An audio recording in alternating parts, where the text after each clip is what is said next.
My name is Amelia. I am 22 years old.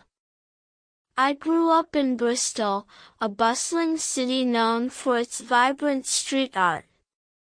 As a teenager, I struggled with social anxiety, feeling overwhelmed by large crowds and new situations. I found solace in escapism, first through quiet solitude, then through less healthy means, seeking comfort. Experimentation with substances began subtly, a way to quiet my inner turmoil, to feel more at ease. It quickly escalated, becoming a daily necessity, a heavy cloak that smothered my true self, my potential. My days blurred into a haze. My talent for drawing, once my great joy, lay dormant and forgotten. I lost my job, distanced myself from family and friends, becoming isolated in my own destructive cycle. The vibrant street art of Bristol, once a source of inspiration, seemed to mock me, its colors faded. My parents' pleas turned to despair, their attempts to help met with my resentment and hollow promises.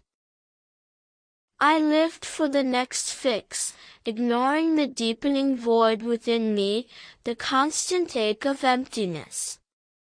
Rock bottom arrived one cold morning. I woke in a derelict building, utterly alone, devoid of hope. A sliver of clarity pierced the haze. I knew I couldn't continue like this. I desperately needed help. I called my mother, my voice hoarse, admitting my defeat, my urgent need for intervention and change. She acted swiftly, finding a reputable rehabilitation center on the outskirts of Bath, a new start. Entering rehab was daunting. The sterile environment felt alien, the routine rigid, confronting my past. The initial days were brutal, fighting withdrawal, facing the raw emotions I had long suppressed. Group therapy was uncomfortable. Sharing my vulnerabilities felt agonizing, exposing my deepest fears. But the counselors were unwavering, their patience immense, guiding me through the painful process.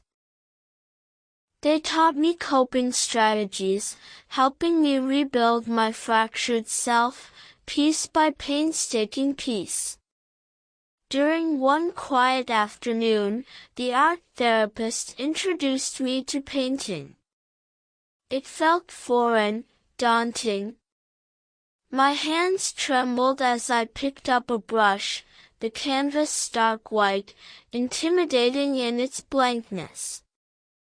I remembered the joy I once found in drawing, a distant memory, almost forgotten in the haze of addiction. I hesitantly applied color, just a simple blue stroke, then another, feeling a faint spark within. The act of creation was meditative, pulling me out of my thoughts, focusing my agitated mind. I painted abstract shapes, swirling colors, expressing the chaotic emotions churning inside me, my turmoil. It was a safe space to release my anger, my sadness, my fear, transforming them into something tangible. The art therapist, Eleanor, a kind woman with gentle eyes, encouraged my efforts, seeing my potential. Eleanor was also English, with a soft West Country accent that reminded me of home, providing comfort. She gently guided me, never pushing, just offering support and guidance when I felt lost in the process. Painting became my refuge, a wordless language for my healing journey, a pathway to self-discovery. I spent hours in the art room, the only place where time seemed to melt away, where I felt truly free. As weeks turned into months, my art evolved, reflecting my growing serenity, my newfound strength. My paintings became more deliberate, filled with vibrant colors and expressive textures, full of life. The themes shifted from chaos to contemplation, from darkness to light, mirroring my recovery. I started painting scenes from my childhood in Bristol, memories long buried, now resurfacing with clarity. When my time in rehab concluded, I felt a quiet confidence, a sense of hope I hadn't known in years. I returned to Bristol, armed with my art supplies and a renewed determination to rebuild my life. I found a small flat with a spare room that I converted into a studio, my personal creative sanctuary. I painted every day, making art an integral part of my sobriety, my daily ritual, my anchor. I attended local art workshops, connecting with other artists, learning new techniques and perspectives. My work began to gain attention. People were drawn to the raw honesty, the vibrant emotion in my pieces. I exhibited at small local galleries, my paintings telling a story of redemption, of hope, of resilience. Sales were modest at first, but enough to sustain my art practice, to invest in better materials. Eleanor visited me in Bristol, impressed by my progress and the power of my continued artistic output. She suggested I use my art to help others, to share my journey, to inspire those still struggling. I began volunteering at local addiction support groups, sharing my experience and introducing art as therapy. I taught simple painting techniques, guiding individuals to express their hidden emotions through color. Seeing their faces light up as they created something beautiful, even amidst their pain, was incredibly rewarding. My workshops expanded. I collaborated with community centers, offering free art sessions for recovery. The power of art to unlock suppressed feelings and foster connection was undeniable, truly transformative. My own art gained wider recognition. A prominent Bristol gallery offered me a solo exhibition. The exhibition, titled Color of Recovery, was a critical success, selling out quickly and gaining media attention. My story, of addiction overcome through art, resonated deeply with many, bringing hope and inspiration. I became a voice for art therapy, advocating for its inclusion in mainstream addiction treatment programs. I spoke at conferences, shared my journey on podcasts, and championed the healing power of creative expression. Eleanor and I even collaborated on a joint project, creating a public mural in Bristol celebrating recovery. The mural, a vibrant tapestry of interconnected brushstrokes, became a symbol of hope for the community. My life had been transformed. From the depths of despair, I had found purpose, peace, and profound meaning. My art was no longer just a personal outlet, it was a bridge, connecting me to others, helping them heal. I understood that my past, though painful, was now my greatest strength, allowing me to empathize and guide. I continued to create, to mentor, to inspire, living each day with gratitude and a renewed sense of passion. My journey was a testament to the fact that even when lost, art can illuminate the path back to oneself. And that the greatest masterpieces are often found not on a canvas, but in the reclaiming of a life. As my reputation grew, I received invitations from national organizations seeking my expertise. They wanted to implement art therapy programs in their facilities, inspired by my success and story. I traveled across England, training staff, designing curricula, and setting up new art spaces for recovery. It was demanding work, but incredibly fulfilling, knowing I was expanding access to this vital tool. My art continued to evolve, becoming more complex, exploring deeper themes of resilience and human connection.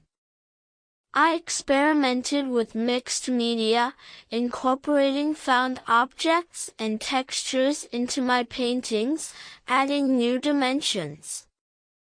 My pieces were now not just reflections of my own journey, but universal narratives of struggle and triumph. A major London gallery expressed interest in my work, offering me a prestigious solo exhibition. This was a significant milestone, placing my art on a national stage, reaching a much wider audience. The exhibition drew large crowds, and critics praised my unique style and the profound emotional depth of my work. I used the opportunity to speak about addiction and recovery, challenging stigmas and fostering open dialogue. The media attention amplified my message, bringing art therapy into the public consciousness more broadly.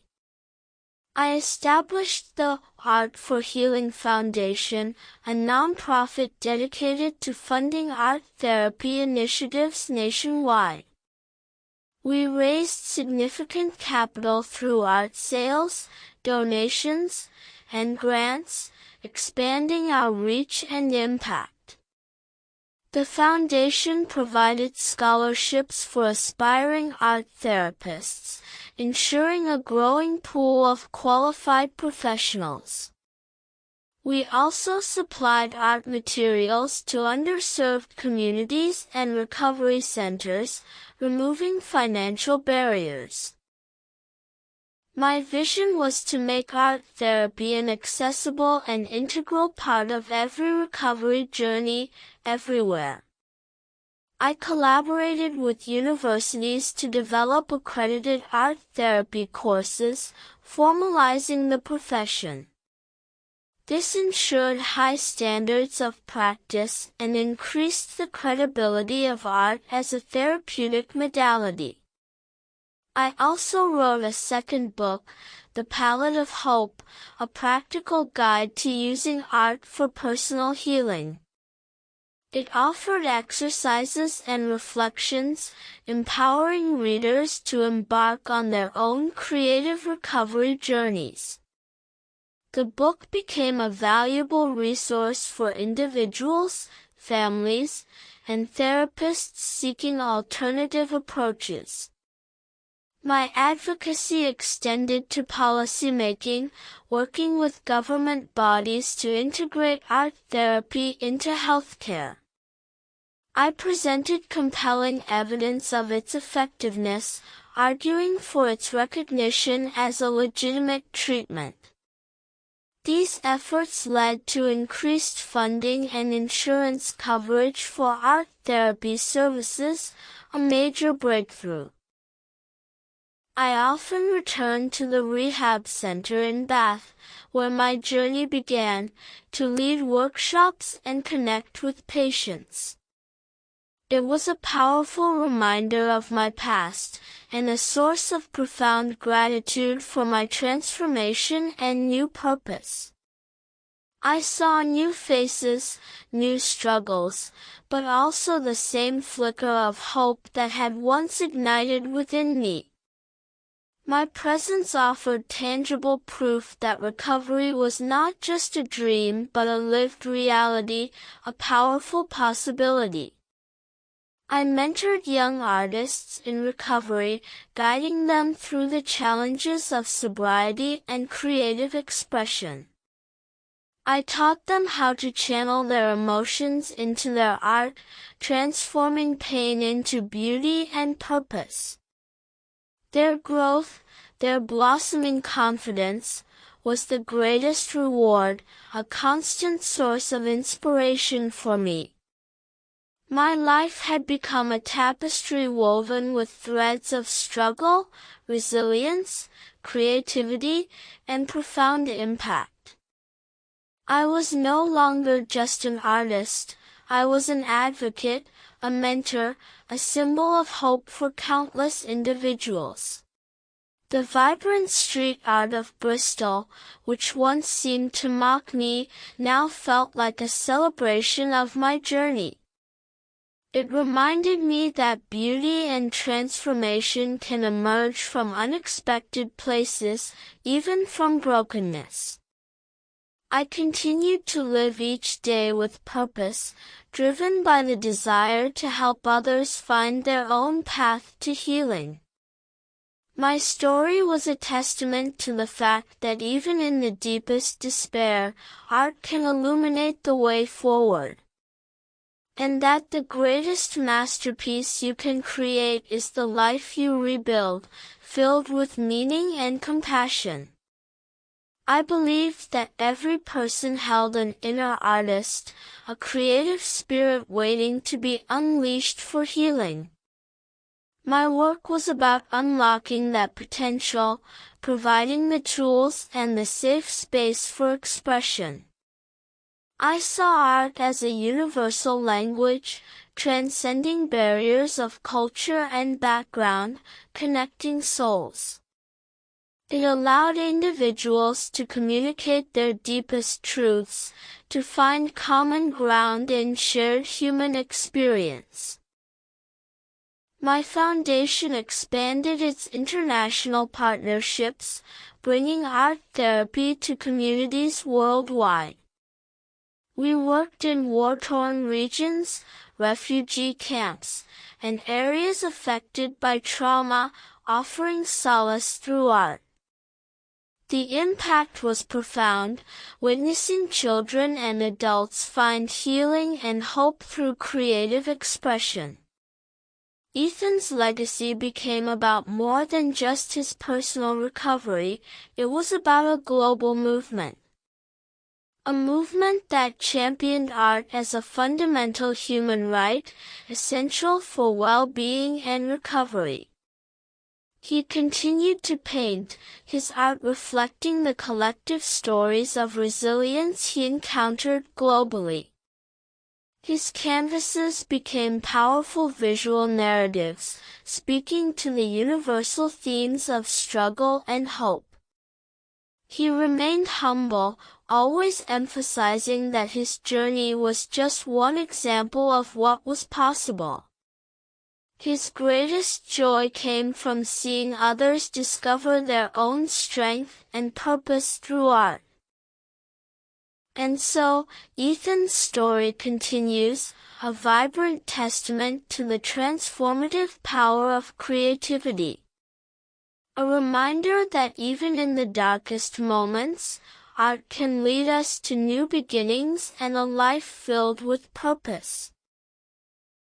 Thank you for watching. Like, comment, share, and subscribe.